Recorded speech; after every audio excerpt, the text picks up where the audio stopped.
ध्यान दीजिए भाई।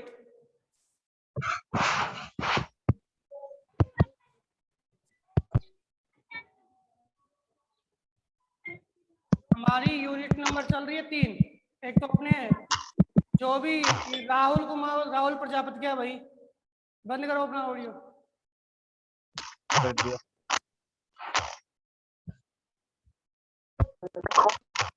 ये ऑडियो जो चल रहा है, ऑडियो बंद कीजिए भाई। नहीं होना चाहिए किसी प्रकार से। बलराम के लिए प्रॉब्लम है क्या कोई? ये बलराम के नाम से कौन है बेटा?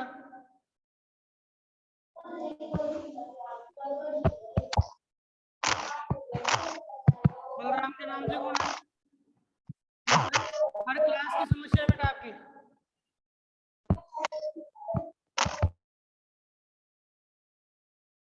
देखिए, हमने यूनिट 3 में एक लेसन पढ़ लिया, प्राथमिक क्रियाएं। क्या होती है प्राथमिक क्रियाएं? हमने पढ़ ली है। प्राथमिक क्रियाएं वह क्रियाएं जो प्रकृति से सीधी जुड़ी हुई है, यानी हमारी आर्थिक क्रियाएं वो प्राथमिक आर्थिक क्रियाएं। भाई ध्यान रखना, प्राथमिक क्रियाएं, यहाँ पे शब्द को हम दो तरीके से बांट सकते हैं। प्राथमिक क्रियाएं जब जहां नाम आ गए ना तो प्राइमरी एक्टिविटीज हो गई। अब प्राइमरी एक्टिविटीज के पहले हमें क्या लगाना पड़ेगा? प्राथमिक आर्थिक क्रियाएं लगाना पड़ेगा, तब हमारे ये प्रश्न जो है वो सही हो गए। प्राथमिक आर्थिक क्रियाएं यानी ऐसी एक्टिविटीज, कौन सी? आजीविका यानी आर्थिक क्रियाएं, यानी आजीविका की प्राप्ति की ऐसी एक्टिविटीज जिसका संबंध प्रत्यक्ष रूप से प्रकृति से है, वो क्या कहलाएगी? प्राथमिक आर्थिक क्रियाएं। और प्राइमरी एक्टिविटीज जानते हो? प्राइमरी एक्टिविटीज दिन में रोजाना जो हम कार्य करते हैं वो क्या है? प्राइमरी एक्टिविटीज है, यानी श्वास लेना है, भोजन करना है, जल ग्रहण करना है, सोना है, निवास करना है, वो सारी। लेकिन हम तो किसकी बात कर रहे हैं? आर्थिक क्रियाएं। तो शब्द को ध्यान रखना, ये इकोनॉमिक एक्टिविटीज पढ़ रहे हैं। प्राथमिक आर्थिक क्रियाएं हमने पूरी पढ़ ली है। हमने आखेट पढ़ा है, पशुचारण पढ़ा है, कृषि पढ़ी है, खनन पढ़ा है। अब हमारा दूसरा लेसन आता है।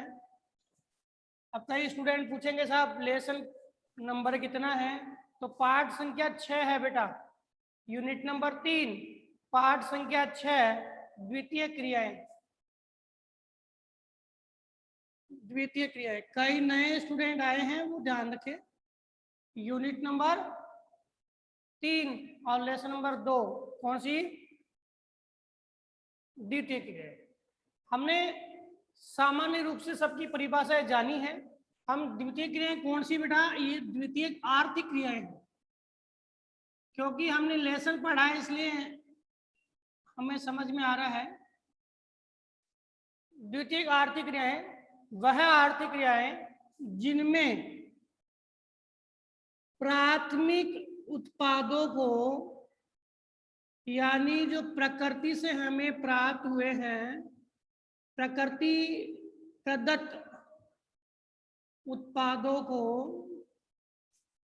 मूल्यवान या बहुमूल्य एवं मानव उपयोगी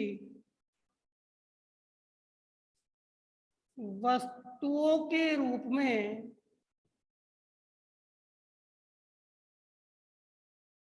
परिवर्तित करना।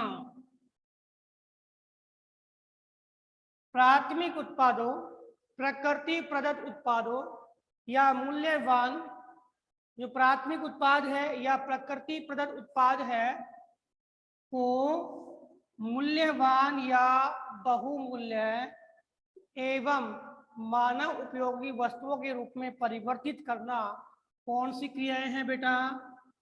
द्वितीय क्रियाएं। तो परिभाषा लिख सकते हो, रिपीट कर रहा हूं।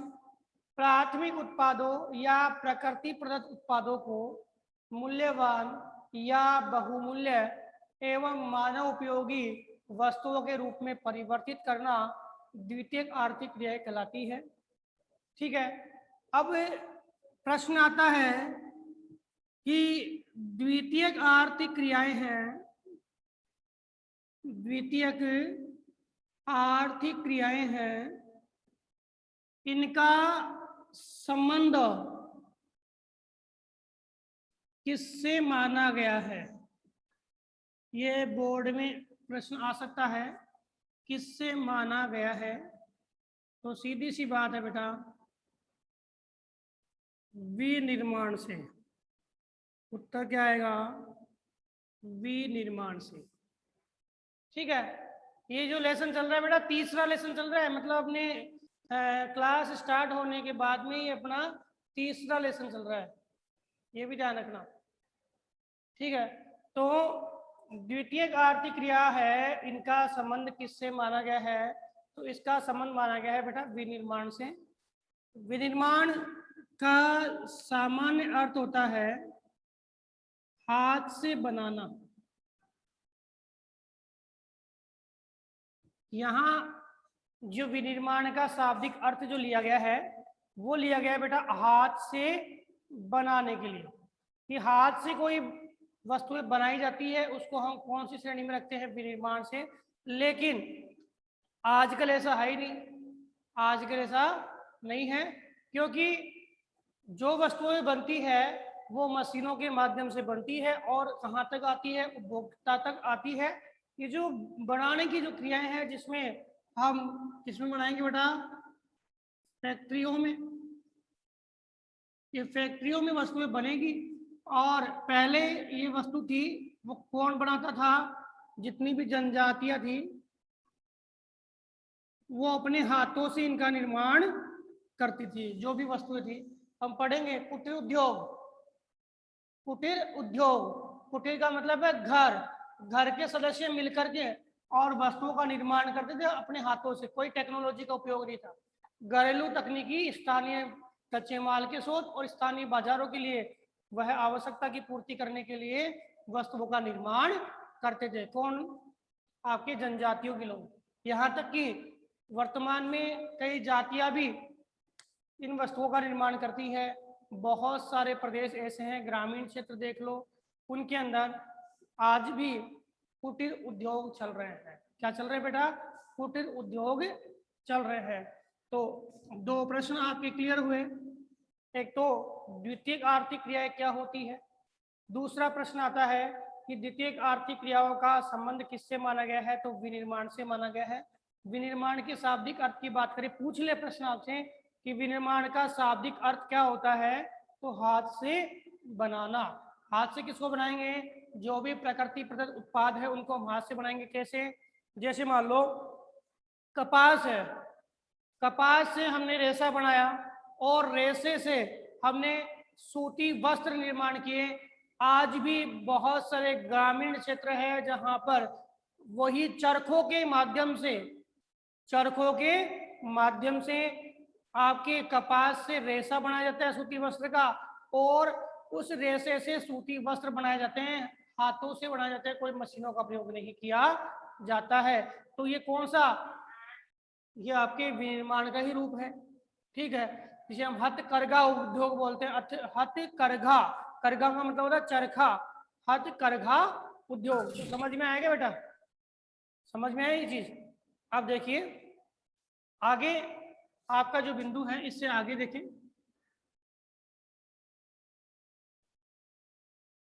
एक प्रश्न जो है वो लगभग आपके बनता है इसका, और हर बार जो हमारा एनसीईआरटी सिलेबस था उसमें हर बार ये प्रश्न आता था।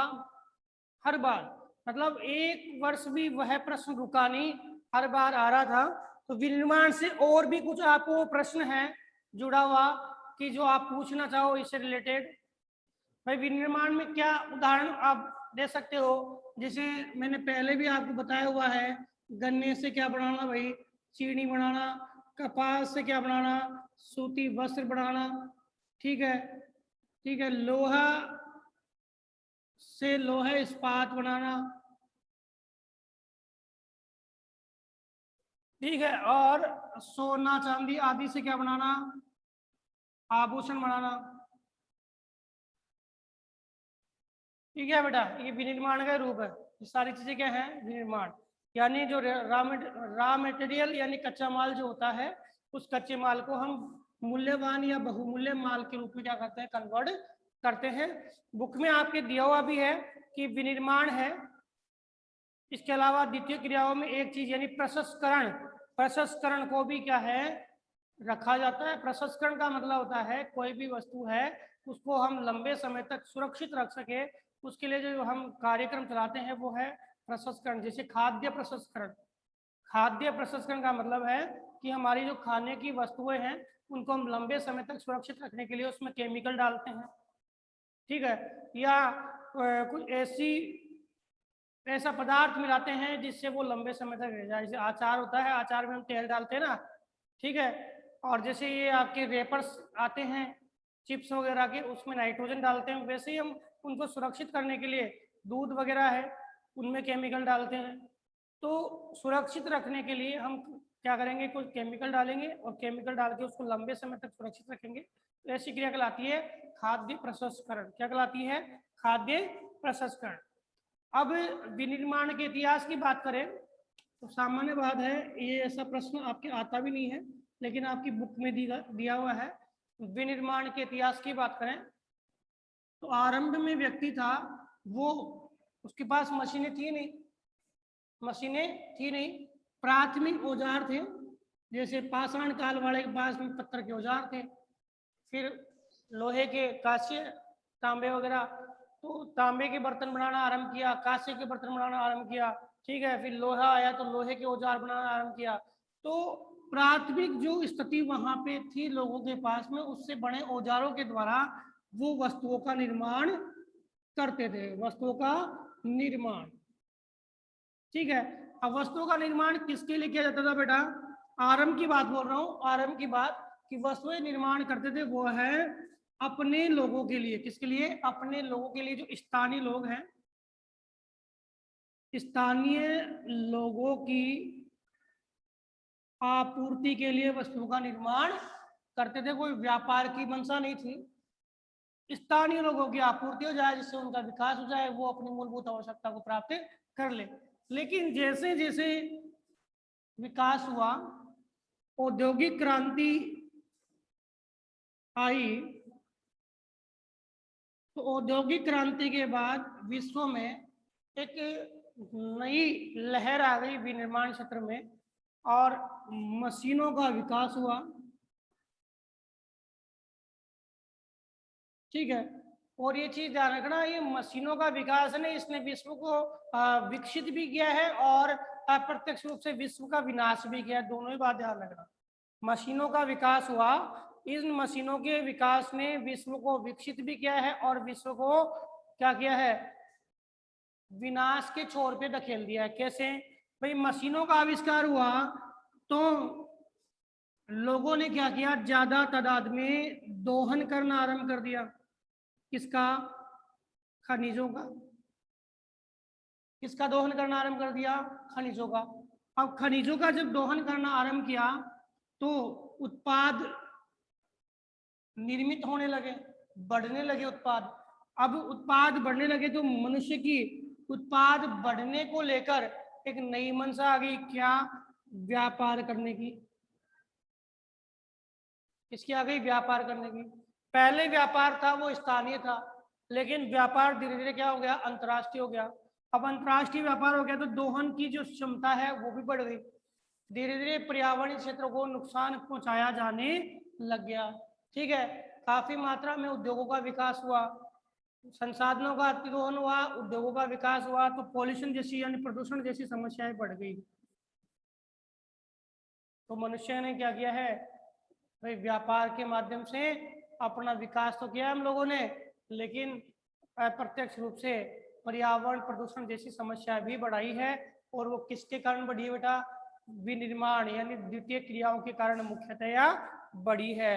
तो इसमें आपकी बुक में है कि विनिर्माण के दौरान देखें, छोटी से छोटी सुई से लेकर के और बड़ी से बड़ी मशीनों का निर्माण द्वितीय क्रियाओं के माध्यम से किया जाता है, ठीक है। और इसमें आप XYZ जो भी वस्तुएं जो हमारे पास में है, चाहे ये मार्कर है, चाहे बोर्ड है, चाहे आप जिस इंस्ट्रूमेंट से क्लास ले रहे हो वो इंस्ट्रूमेंट है, आपका मकान है, या मकान में जो भी हमने चीज़ें यूज की है, चाहे वो प्लास्टिक की है, चाहे वो लोहे की है, या वो किसी और चीज़ की है, वो सारी की सारी क्रिया जो चीज़ें हैं वो किससे बनी है? द्वितीय क्रियाओं के माध्यम से निर्मित हुई है। और ये द्वितीय क्रियाओं के माध्यम से निर्मित वस्तुएं हैं, वो किसका परिणाम है बेटा? औद्योगिक क्रांति का परिणाम है, मशीनों के विकास का परिणाम है। अब हमारे सामने एक प्रश्न जो मैं बोल रहा हूँ कि हर बार आता है, तो एक छोटी सी बात मैं आपसे पहले करना चाहूँगा कि उद्योग जो है उनको हमने विकसित किया है, और उद्योगों के विकास के आधार पे, उद्योगों की स्थिति के आधार पे एक बार डिस्कस हम बाद में करेंगे इस प्रश्न का, लेकिन जो मैं प्रश्न पढ़ाने जा रहा हूँ वो इससे रिलेटेड है। तो उद्योगों को हम वर्गीकरण बाद में करेंगे हालांकि, लेकिन सामान्य बात करते हैं। उद्योगों को आकार के आधार पे, ये क्या आजाद क्या बोल रहा है भाई? ज्यादा कुछ नहीं पढ़ाया, वैसे टाइम से आपको ज्वाइन करना चाहिए आजाद। मैंने इतना पढ़ाया कि द्वितीय क्रियाएं क्या होती है, जो प्राथमिक उत्पाद है उनको प्राप्त करके हम पुनः मूल्यवान उत्पाद के रूप में कन्वर्ट करते हैं, उन्हें हम द्वितीय क्रियाएं कहती हैं। और इनका संबंध विनिर्माण से है। विनिर्माण जो है उसके इतिहास की बात करें तो आरंभ में विनिर्माण है वो छोटे पैमाने पे होता था। लोगों की आवश्यकता की पूर्ति करने के लिए स्थानीय तकनीकी और स्थानीय वस्तुओं यानी कच्चे माल और स्थानीय लोगों की आपूर्ति करने के लिए हमारा जो निर्माण था उसका उद्देश्य था। धीरे धीरे विकास हुआ लोगों का, तो जैसे ही औद्योगिक क्रांति का आगाज हुआ तो मशीनें आने लगी, और मशीनें आने लगी तो इससे विनिर्माण के क्षेत्र को बढ़ाया गया, विनिर्माण बढ़ा। और जैसे ही विनिर्माण बढ़ा उसने विश्व में प्रोडक्शन जो है, सभी वस्तुओं के प्रोडक्शन को एक नई गति प्रदान की। ठीक है, विनिर्माण ने सभी वस्तुओं के प्रोडक्शन को एक नई गति प्रदान की, और ये प्रोडक्शन जो है वह हमारे लिए लाभदायी भी हुआ और हमारे लिए नुकसानदायी भी हुआ, दोनों ही बात है। ये बात हमने कर ली। अब बात करते हैं कि उद्योग है उनको आकार के आधार पर, उद्योगों को आकार के आधार पर हम पढ़ेंगे। 3 भागों में बांटा गया। कितने भागों में बांटा गया? 3 भागों में। एक तो है बेटा कुटीर उद्योग, एक है लघु उद्योग, एक है बृहद या बड़े पैमाने का उद्योग। ठीक है, कुटीर उद्योग, लघु उद्योग और बृहद या बड़े पैमाने का उद्योग। हम देखते हैं कुटीर का मतलब होता है घर, घर के सदस्य मिलकर के और स्थानीय क्षेत्र से जो भी वस्तु मिली उसको निर्मित कर लेते हैं और बेच देते हैं। लघु उद्योग जिसमें आपके घर से बाहर 10-20-50 लोग मिलकर के यंत्रों के माध्यम से क्या करते हैं? विनिर्माण करते हैं। वो क्या है भाई? लघु उद्योग। फिर है बड़ा उद्योग। बड़ा उद्योग का मतलब है ऐसा उद्योग जिसमें हम क्या करते हैं? बड़े औद्योगिक क्षेत्र में उद्योग की स्थापना करते हैं और मशीनों के माध्यम से उद्योग के क्रियाकलाप को गठित करते हैं, वो बड़ा उद्योग। ठीक है, मैंने वर्गीकरण से प्रश्न आएंगे, पूरा वर्गीकरण पढ़ेंगे, उद्योगों का वर्गीकरण आकार के आधार पे, उत्पत्ति के आधार पे। लेकिन हम देखें कि सामान्य तौर पे मैंने बताया इसलिए है क्योंकि हम पढ़ने जा रहे हैं प्रश्न को बड़े पैमाने के उद्योग की विशेषता क्या है, इसको पढ़ने जा रहे हैं। प्रश्न आता क्या है? बड़े पैमाने के उद्योगों की विशेषता लिखिए। 4 नंबर का प्रश्न आएगा। या इससे दूसरा प्रश्न क्या आ सकता है?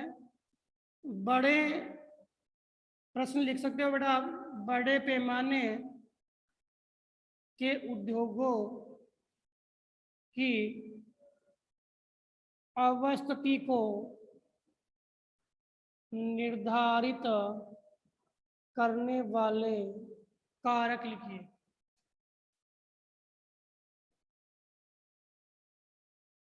बड़े पैमाने के, नीचे वाला दिख नहीं रहा आपको, बड़े पैमाने के उद्योगों की अवस्थिति को निर्धारित करने वाले कारक लिखिए। बड़े पैमाने के उद्योगों की विशेषता लिखिए। देखो आपकी बुक में जो प्रश्न दिया हुआ है, पिछले राजस्थान बोर्ड के सिलेबस में केवल अवस्थिति को निर्धारित करने वाले कारक ही थे। आपकी बुक में दोनों प्रश्न हैं, लेकिन दोनों प्रश्नों को एक साथ ही 10-12 पॉइंट्स के माध्यम से समझाया गया है। हम उनको अलग करेंगे कि विशेषता एक्चुअल में क्या है और अवस्थिति को निर्धारित करने वाले कारक क्या है। तो प्रश्न लिख लिया बेटा आपने? हाँ जी, कौन बोल रहा है?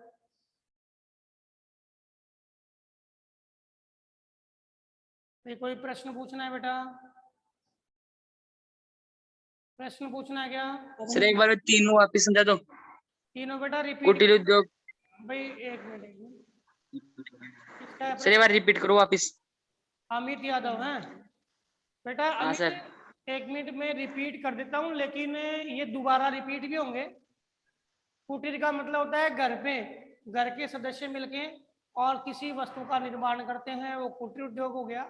लघु का मतलब होता है घर के बाहर, घर के सदस्य नहीं होते, वो अलग सदस्य होते हैं।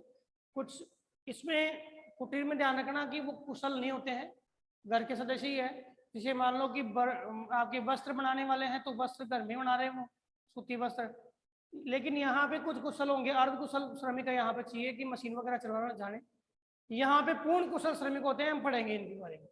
इनके बारे में तो पढ़ रहे हैं। ये जो है वो घर के बाहर के सदस्य करते हैं और ये घर के अंदर। ये विशेषताएं कंप्लीट हम पढ़ेंगे। आई बेटा समझ में? और एक बार उद्योगों का वर्गीकरण में दोबारा पढ़ाऊंगा। केवल इतना ही है कि मैं सीधा बोलता हूँ कि बड़े पैमाने के उद्योगों की विशेषता बताइए, तो आप देखो कि साहब ये क्या बता रहे हैं। इसलिए मैंने डिवीजन किया है कि उद्योगों को आकार के आधार पे 3 भागों में बांटा है। एक कुटीर जो घर में, एक लघु जो घर के बाहर।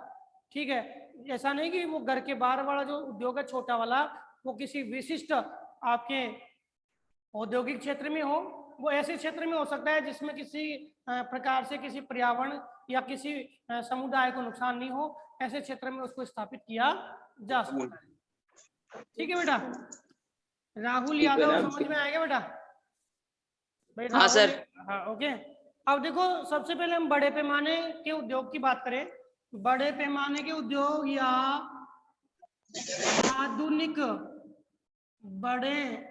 आधुनिक या बड़े पैमाने के उद्योगों की विशेषताएं। ठीक है, तो सबसे पहली विशेषता है आपकी बुक में दी हुई है, उन्हीं को मैं यहां पे समझा रहा हूं। कौशलों का विशिष्टीकरण व या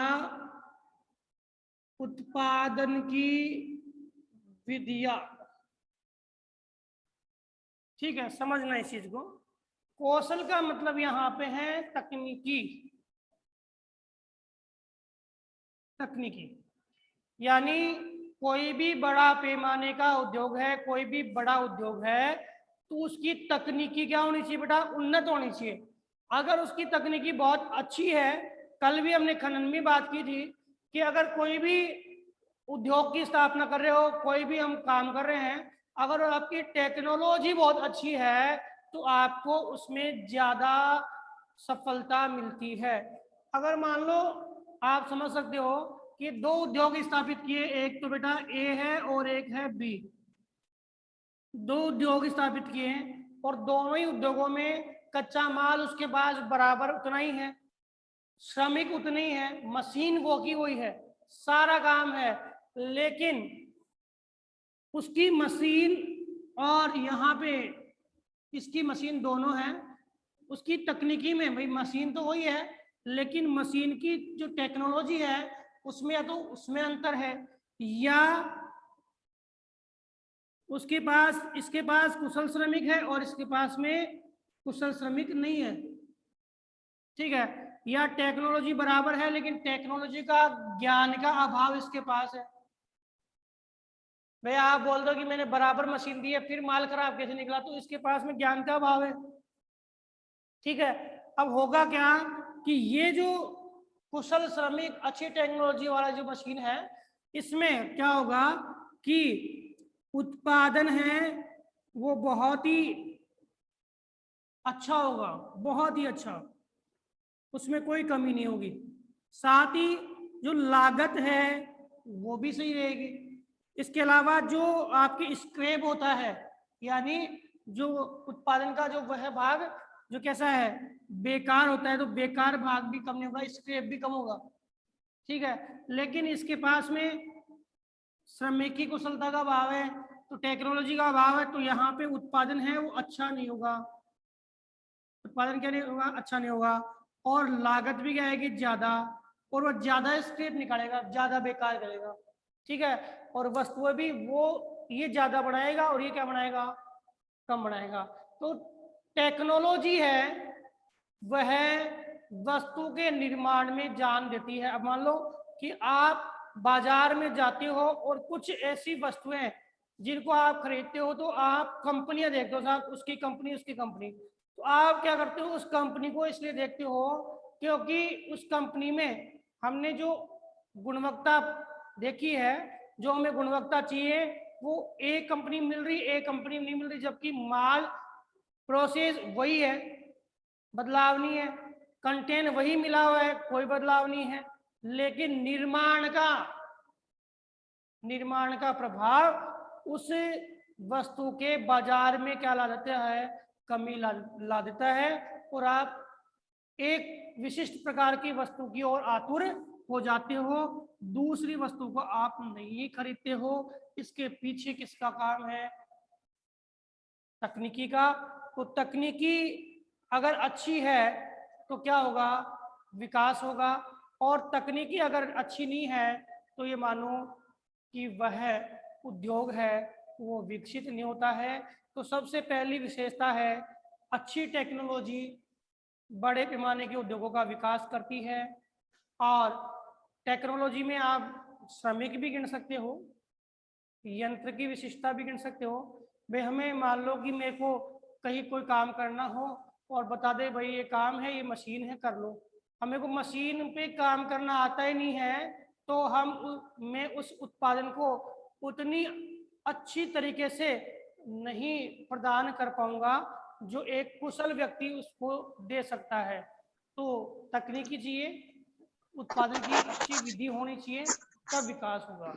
दूसरी बात यंत्रीकरण, यह विशिष्ट है। यंत्रीकरण, यंत्र अगर अच्छे हैं, ध्यान दीजिए बेटा, कोई प्रश्न करना है तो बोल देना। आप प्रश्न के लिए चैट बॉक्स में मैसेज भी लिख सकते हो। देखिए यंत्रीकरण को हम एक उदाहरण के माध्यम समझ पाते हैं। जैसे कोई वस्तु को हम बढ़ाएं, अगर उसमें अच्छे यंत्र लगे हुए हैं तो वस्तु का विकास अच्छा होता है। जैसे हम बात करें हमारे चीनी उद्योग की कर लो, चीनी उद्योग, और हमारे सूती वस्त्र उद्योग की कर लो। भारत के चीनी उद्योग में देखें तो एक समस्या है कि हमारे पास में पुरानी मशीनें हैं, हमारे पास में क्या है, पुरानी मशीनें हैं, जिसके कारण हम सही उत्पादन प्राप्त नहीं कर पा रहे। ऐसे सूती वस्त्र में देख लो, परंपरागत जो मशीनें हैं हमारे पास में, इसके कारण हम सही उत्पादन प्राप्त नहीं कर पा रहे। किसमें, हम सूती वस्त्र में भी नहीं कर पा रहे हैं, चीनी में भी नहीं कर पा रहे। तो जहां पर जैसे जैसे मशीनें आ रही है, मशीनों की क्वालिटी बढ़ रही है, मशीनों की तकनीकी बढ़ रही है, अच्छी मशीनें अच्छे उत्पादन को प्रदान करती है, और जो कम क्वालिटी की मशीनें हैं वो कम उत्पादन को प्रदान करती है। वो जो वैरायटी है वो नहीं आ पाती जो अच्छी मशीनों में आती है। बताओ समझ में आएगी बात? अरे समझ में आएगी क्या? अच्छी मशीनें हैं, अच्छी मशीनें, एक मिनट सुनना, हाँ सुनना, अच्छी मशीनें अच्छा उत्पादन करेगी, और जो मशीनें हैं जिनकी गुणवत्ता कम है वो क्या करेगी, कम अच्छा उत्पादन करेगी। बताओ क्लियर है? Yes sir. उदाहरण समझ में आ गया क्या? Yes sir. आ गया। अरे उदाहरण में जैसे कोई एक मशीन है, कोई एक मशीन है, वो 1 मिनट में कम से कम भी 100 वस्तुओं का प्रोडक्शन करती है, 100 वस्तुओं का, और एक मशीन है वो 1 मिनट में 30-40 प्रोडक्शन करती है, 40 वस्तुओं का प्रोडक्शन करती है। तो वह प्रॉब्लम किस पे डिपेंड कर रही है? वह प्रॉब्लम डिपेंड कर रही है उसके यंत्रीकरण पे। किस पे कर रही है भाई? यंत्रीकरण पे। तीसरा बिंदु आता है बेटा प्रौद्योगिक नवाचार। नवाचार, ये जो मैं लिख रहा हूं प्रौद्योगिक नवाचार, यहां से आपके 2 मार्क्स का 2 मार्क्स का प्रश्न अलग से भी आ सकता है, 2 मार्क्स का प्रश्न अलग से भी आ सकता है। ठीक है, ये एक आधे स्टूडेंट में अमित यादव, ये अपना वीडियो ऑडियो म्यूट कर लीजिए। ठीक है भाई, जो उद्देश्य हमारा है वही उद्देश्य क्लास में रहना चाहिए। देखिए, तो प्रौद्योगिक नवाचार से 2 मार्क्स का प्रश्न आ सकता है, 2 नंबर का अलग से भी आ सकता है। क्या होता है प्रौद्योगिक नवाचार? पूछ लिया कि प्रौद्योगिक नवाचार को स्पष्ट कीजिए। तो प्रौद्योगिकी का मतलब होता है बेटा टेक्नोलॉजी। टेक्नोलॉजी, ठीक है। अब इसका अर्थ होता है कि कोई भी उद्योग है आपके पास में, कोई भी उद्योग है, उसमें हम क्या करने वाले बेटा? उत्पादन। उत्पादन, और हमारा उद्देश्य क्या रहता है कि हम अधिक उत्पादन प्राप्त करें, अधिक उत्पादन प्राप्त करें। तो किसी भी उद्योग में उत्पादन की विशिष्टता को ध्यान में रखा जाए, किसी भी उद्योग में उत्पादन की विशिष्टता को ध्यान में रखा जाए, और इसके लिए विकासात्मक या विकासमान युक्तियां, युक्ति का मतलब जानते हो? युक्ति का मतलब है तकनीक या योजना, वो लागू की जाए। कोई प्रॉब्लम नहीं है, क्योंकि हमारा उद्देश्य क्या है? अधिक उत्पादन प्राप्त करना। लेकिन हम जो उत्पादन प्राप्त करने जा रहे हैं, उस उत्पादन की अधिकता को हम प्राप्त करने के साथ साथ पर्यावरण प्रदूषण को कम करने या पर्यावरणीय समस्याओं का ध्यान रखते हुए हमारे प्रोडक्शन को बढ़ाए, यही बेटा प्रौद्योगिकी नवाचार होता है। तो प्रौद्योगिकी नवाचार उद्योगों में अपनाई जाने वाली नई टेक्नोलॉजी या नए विचार है, जिसके माध्यम से हम बात करें तो हमारा उद्देश्य उद्योग की अधिक प्राप्ति है, यानी उद्योग से हम अधिक उत्पादन प्राप्त करें। लेकिन उद्योग में उत्पादन प्राप्त करें, कई विकासमान युक्तियां अपनाएं, कोई प्रॉब्लम नहीं है। लेकिन उद्योगों के उत्पादन को हम प्राप्त करने के साथ साथ पर्यावरणीय समस्याओं का भी ध्यान रखें, यही प्रौद्योगिकी नवाचार है। नवीनतम तकनीकी है जिसमें हम पर्यावरण को ध्यान में रखते हुए उत्पादन को बढ़ाएं। किसको ध्यान में रखते हुए बेटा? पर्यावरण को ध्यान में रखते हुए उत्पादन को बढ़ाएं, यही क्या है? प्रौद्योगिकी नवाचार। ये तीसरी विशेषता है किसकी? उद्योग की। तो यहाँ पे इसी अनुसार अगर उद्योग विकसित होता है तो ये मान लो कि किसी प्रकार से कोई नुकसान भी नहीं होगा और हम अपने उद्योग को आगे से आगे बढ़ा पाते हैं। तो ये क्या होता है बेटा? प्रौद्योगिकी नवाचार। अब इसके बाद चौथी विशेषता है संगठनात्मक ढांचा।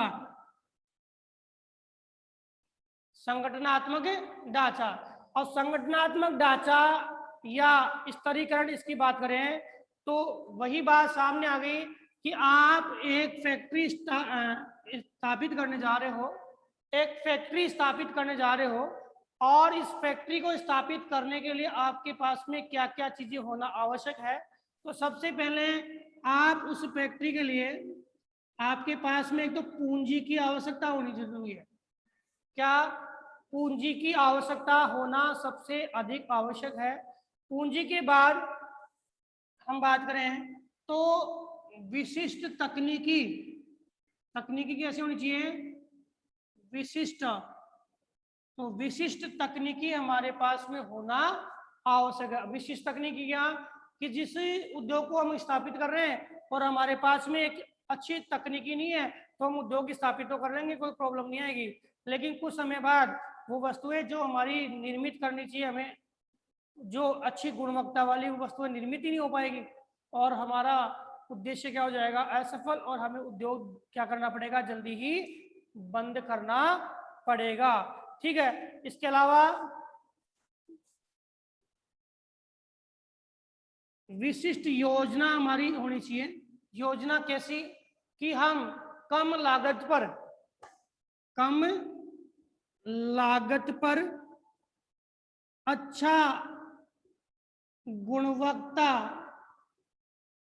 युक्त उत्पादन प्राप्त करें, ये योजना हमारी होनी चाहिए। और इस योजना के लिए हमें क्या चाहिए, विशिष्ट श्रम चाहिए। क्या चाहिए बेटा, विशिष्ट श्रम चाहिए। श्रम में क्या, हम कुशल श्रमिक इसमें रखेंगे। क्या रखेंगे, कुशल ट्रेंड श्रमिक रखेंगे, क्योंकि वो ट्रेंड श्रमिक हमने पहले बताया था कि ट्रेंड श्रमिक जो है, कौशलों का विशिष्टीकरण बताया था, यंत्रीकरण बताया था। ट्रेंड श्रमिक है वह एक श्रमिक ऐसा है, मशीन तो अपने काम करेगी, लेकिन मशीन को चलाने वाला श्रमिक है वो अगर कुशल है तो वह श्रमिक कम लागत पे अच्छे गुणवत्ता युक्त उत्पादन को दे सकता है। अगर श्रमिक ट्रेंड नहीं है तो कितना ही उसके पास में रॉ मटेरियल रख दो, वह सारे उत्पादन को क्या कर देगा, बिगाड़ देगा। तो सबसे पहले हमें किसकी श्रमिक की आवश्यकता है, तकनीकी की आवश्यकता है, पूंजी की आवश्यकता है। इसके अलावा हमें एक विकसित संगठन की आवश्यकता है,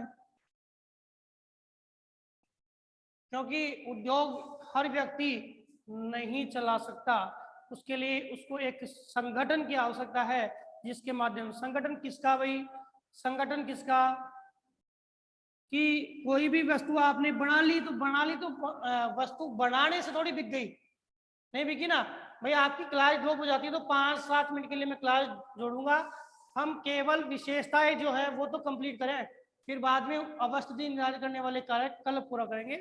तो विकसित संगठन जो है उसमें बाजार, कच्चे माल के स्रोत,